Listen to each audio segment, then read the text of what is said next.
On me disait, mais t'as pas de famille, donc c'est pas la peine que tu fasses des études, ou que c'est pas la peine que tu apprennes un métier, tais-toi.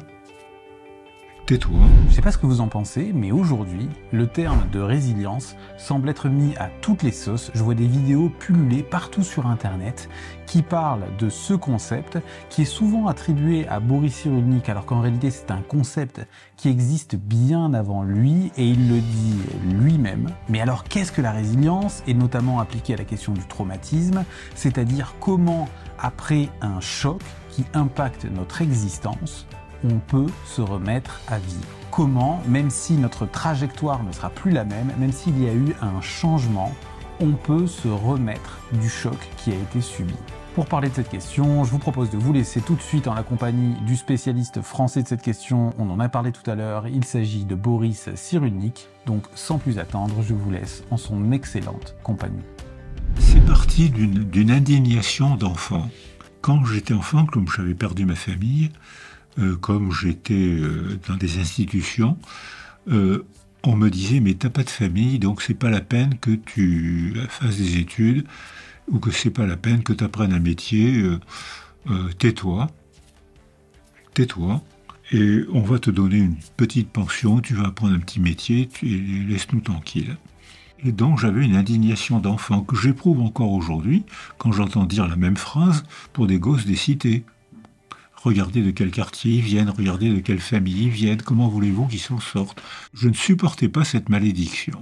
Je n'avais pas le mot résilience, mais déjà j'avais fait quelques publications, dans mon premier livre d'ailleurs, c'était Mémoire de singe et Paroles d'homme, je fais tout un chapitre enfant poubelle, enfant de prince. C'est-à-dire enfant poubelle, c'est une métaphore tragique que j'ai souvent entendue prononcée par les enfants, par Jean Genet, par les enfants abandonnés. J'ai été jeté dans une poubelle. C'est une métaphore tragique. Les enfants qui s'en sont sortis par le refuge dans l'imaginaire. Freud. Ce refuge dans l'imaginaire permettait de penser, je souffre, c'est difficile, mais je rêve que j'ai une utopie, que peut-être il est possible de s'en sortir. Ensuite, il faut se retrousser les manches. Il ne faut pas rester dans l'utopie. Je n'ai pas nommé ça résilience, mais dans ces publications-là, 78, ou même peut-être avant, en psychiatrie, déjà, j'avais le prémisse de « il n'y a pas de fatalité ». C'est pas parce qu'on est mal barré dans la vie qu'on est foutu pour la vie. Et quand j'ai lu Amy Werner, qui alors elle prononçait le mot résilience qui était employé avant elle, mais enfin c'est elle qui l'a structuré de manière la plus convaincante avec une très belle publication populationnelle, psychologique, biologique, dans l'esprit de la résilience aujourd'hui, dans l'esprit des théories de l'attachement aujourd'hui. Je me suis dit, mais voilà, c'est le mot qu'il faut mettre en lumière. Boulby l'avait employé en 1951, ça a été repris dans la revue Devenir par Antoine Guédenet. C'est un mot français, c'est pas un mot anglais. Donc c'est un mot français, mais qui a mal vécu en France, alors qu'il a très bien vécu dans les milieux anglo-saxons. Mais en France, André Mauroy l'avait employé, Georges Sand l'avait employé, Paul Claudel l'avait employé, beaucoup de Français l'avaient employé, mais il n'était pas rentré dans la culture. Et c'est Amy Werner qui en a fait un travail scientifique et qui a été repris par Michael Rother, avec qui j'ai travaillé. Et là, c'est Michael Rother qui lui a dit, alors Amy Werner dit, les enfants abandonnés sur l'île de Kauai, la plupart ont été massacrés, ce qui est logique, pas d'école, que de la violence, mais 28% ont appris un métier, et quand je les ai examinés, ils n'étaient pas plus névrosés que les autres. Et Michael Rother a dit une phrase qui a changé la direction des recherches, « Ces enfants ont quelque chose à nous apprendre ». C'est exactement ce que je cherchais sans le formuler aussi clairement. Depuis mon enfance, il faut qu'on découvre comment on peut s'en sortir. Et maintenant, on sait qu'il y a des déterminismes biologiques, affectifs, psychologiques, socioculturels. Donc on rejoint votre question sur la constellation de déterminants qui entoure un enfant. On ne peut pas expliquer un destin, un devenir avec une seule théorie. Alors maintenant, le mode de raisonnement psycho-écologique permet de classer des données hétérogènes. 3 niches écologiques qui participent à notre développement à tous, mais qui sont organisées différemment pour chacun d'entre nous. Première niche, c'est le ventre des femmes. C'est un univers, c'est un habitat où déjà la relation joue un rôle majeur. La deuxième niche, c'est la naissance, les bras des femmes, le sein, les yeux, le regard, l'odeur, la présence d'un deuxième parent, qu'avant on appelait le père, c'est le deuxième compagnon, ça peut être une femme, ça peut être une grand-mère. Les structures de parenté sont en train de se changer actuellement. Et puis, comme je le disais tout à l'heure, la troisième niche, c'est celle qui caractérise la condition humaine, c'est l'artifice de l'outil et du verbe, les deux étant associés. On ne peut transmettre un savoir technique que si on parle et si on établit une relation. Et maintenant, ces 3 niches, on sait les analyser scientifiquement. Première niche, on sait qu'une femme enceinte stressée sécrète les substances du stress qui abîment le développement cognitif du bébé qu'elle porte. C'est pas la mère. Si la mère est stressée, c'est la cause du malheur. C'est pas la mère qui transmet le malheur, c'est la cause du malheur de la mère. Ça peut être son mari, la violence conjugale, c'est souvent la précarité sociale qui fait que la vie quotidienne est toujours un stress. Et ça modifie les substances. Alors maintenant, ce que je dis, ça a été dosé. Shaul Harel à Tel Aviv, avec qui j'ai travaillé, a fait des neuroimageries de bébés de mères stressées. Ils avaient tous une atrophie bifrontale, atrophie du système limbique, de la mémoire et des émotions, hypertrophie des 2 amygdales, rhinencéphaliques, qui n'étaient plus freinées par le lobe préfrontal, qui était atrophique parce que le milieu ne l'avait pas assez stimulé. Voilà un raisonnement complexe, un raisonnement systémique. Le bébé arrive au monde avec des altérations cognitives provoquées par la relation de sa mère, avec le malheur social, avec la guerre, avec un tremblement de terre. Ce n'est pas une cause qui provoque un effet. C'est vraiment un raisonnement systémique. Le deuxième, c'est l'organisation des niches familiales actuellement.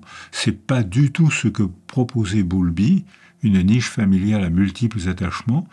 Les attachements sont de plus en plus réduits. Maintenant, il y a une femme, très souvent stressée, en burn-out, épuisée. On invite Isabelle Roskam à travailler avec nous.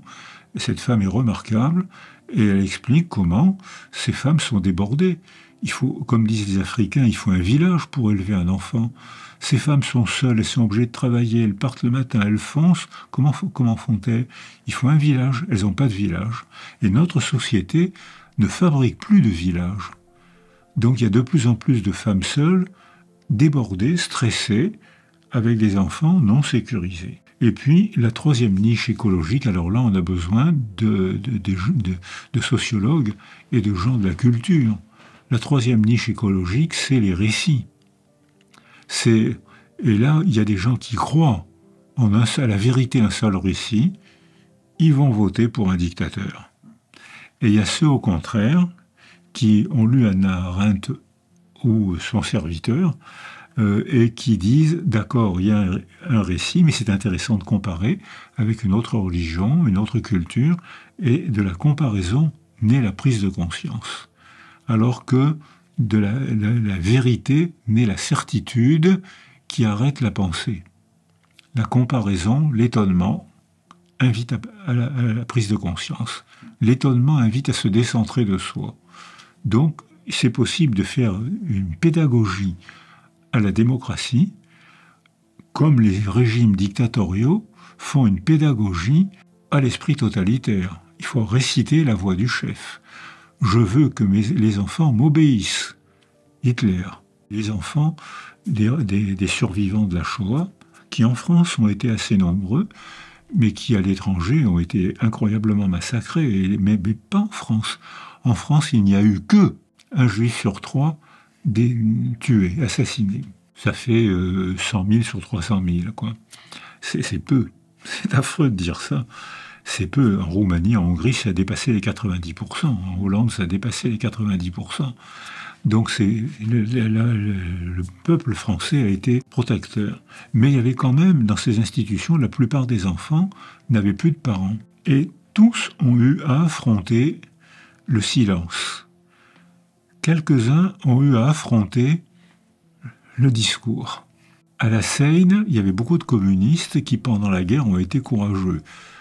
Après, il y a eu le pacte germano-soviétique qui est critiquable, mais après, les communistes et surtout les pays de l'Est se sont engagés contre le nazisme et l'ont payé très cher.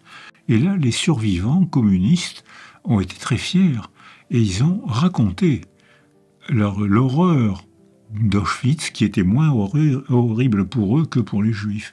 Mais c'était quand même horrible. J'ai soigné tous leurs enfants. Parce qu'en parlant, ils ont transmis l'horreur. Et je me rappelle une fille qui était devenue journaliste et qui m'expliquait que son père était survivant d'Auschwitz. Et un jour, avant de la coucher, il raconte ce que j'ai fait avec mes enfants. Je leur racontais des histoires. Avant de le porter dans leur chambre, je leur racontais des histoires. Et lui, il raconte Auschwitz à sa fille, 7 ans, 8 ans. Et cette journaliste me dit « J'ai commencé mon syndrome psychotraumatique la nuit même. » Le père racontait des horreurs. L'homme, la figure d'attachement majeure de mon esprit de petite fille, me raconte des horreurs et je dois m'endormir avec des horreurs dans la mémoire. Elle a commencé son syndrome psychotraumatique, la torture, l'angoisse. Elle pensait qu'à ça, elle avait peur. Ce que j'ai entendu pour les enfants de communistes à la Seine, je pense à une patiente qui me disait jusqu'à l'âge de 25 ans, je n'osais pas rentrer dans ma chambre. J'étais convaincu qu'il y aurait des cadavres empilés partout et que la graisse de ces corps pourtant décharnés coulait par terre. Son père lui avait dit ça. Et elle s'attendait à voir la graisse des cadavres couler par terre, le soir même. Donc si on raconte, si on parle, on transmet l'horreur. Et si on se tait, on transmet le trou, le vide, l'angoisse du trou, l'angoisse du vide, qu'on éprouve tous au bord d'une falaise. Maman, papa, tout d'un coup, ils se taisent. Qu'est-ce qui se passe? Pourquoi ils se taisent? Le silence indique le lieu de la peur, transmet l'angoisse. Donc c'est un choix impossible. Moi, survivant, si je me parle, je transmets l'horreur, si je me tais, je transmets l'angoisse aux enfants que j'ai le plus le désir de protéger. D'où la nécessité du détour par le tiers, ce qu'ils ont presque tous fait, l'œuvre d'art, le témoignage, l'essai psychologique, la réflexion anthropologique, parce que là, la distance affective permet de supporter et surtout invite à réfléchir.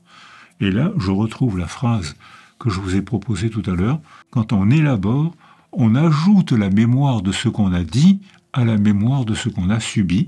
Donc on métamorphose, non pas le réel, mais on métamorphose la représentation du réel. Voilà, j'espère que vous aurez apprécié cette vidéo. N'hésitez pas à mettre toutes vos questions dans les commentaires.